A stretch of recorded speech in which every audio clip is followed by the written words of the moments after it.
Bonjour, dans cette vidéo, je vais vous montrer comment gérer le planning de vos techniciens, de vos ouvriers, de vos salariés de manière très simple.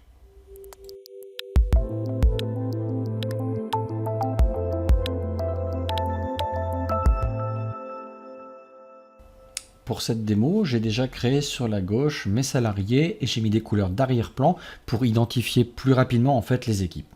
Alors maintenant, je vais faire un clic droit et je vais ajouter un chantier à ce salarié-là dans le code et on verra plus tard pourquoi. Je vais indiquer le numéro par exemple du devis, de l'affaire, peu importe, un identifiant pour la tâche que je vais lui donner.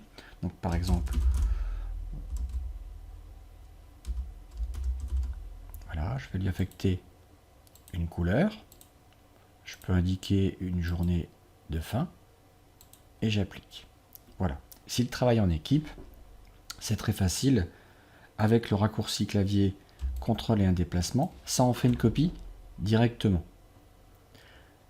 Imaginons que je dois aussi ajouter autre chose que des chantiers, parce qu'il va convenir de pouvoir indiquer aussi s'ils ont des journées de formation, s'ils ont des congés, malheureusement aussi des maladies. Tout ce qui n'est pas des chantiers, je vais pouvoir utiliser une liste de tâches prédéfinie sur le bouton en haut de cette fenêtre. Par exemple, si moi je détermine qu'il y a aussi le SAV qui serait une tâche récurrente que je n'affecte pas forcément à un chantier, eh bien je peux la créer ici. Voilà, donc là on va retrouver cette liste là dans le clic droit, ce qui ira plus vite. Si par exemple Adam, je lui affecte un SAV, je n'ai qu'à faire ça. Si je dois mettre par exemple Kevin en congé, eh bien c'est facile, je vais retrouver les congés, je peux l'étirer. Tout simplement. Alors maintenant je vais remplir un peu plus le planning. Donc voilà. Bon, vous imaginez qu'ensuite vous comblez le planning, etc. Tout à l'heure je vous ai dit qu'on ajoutait un code, alors en fait ça va être utile pour du calcul d'heures. Quelque part je pourrais avoir le nombre d'heures que j'ai passé par chantier. Ici on va retrouver du coup les codes que j'ai définis avec à chaque fois les horaires que j'ai affectés. Comment il peut savoir les horaires par jour?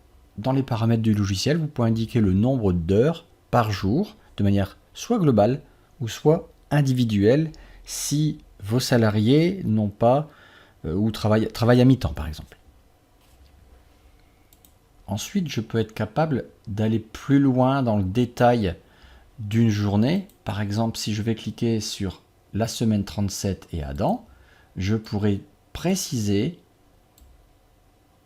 par exemple, s'il y a des choses qui se passent en demi-journée ou pendant une heure ou deux, je peux comme ça personnaliser son calendrier. Si j'ai besoin d'ajouter des informations complémentaires, je vais pouvoir indiquer ici de prendre un matériel quelconque ou mettre une note, peu importe.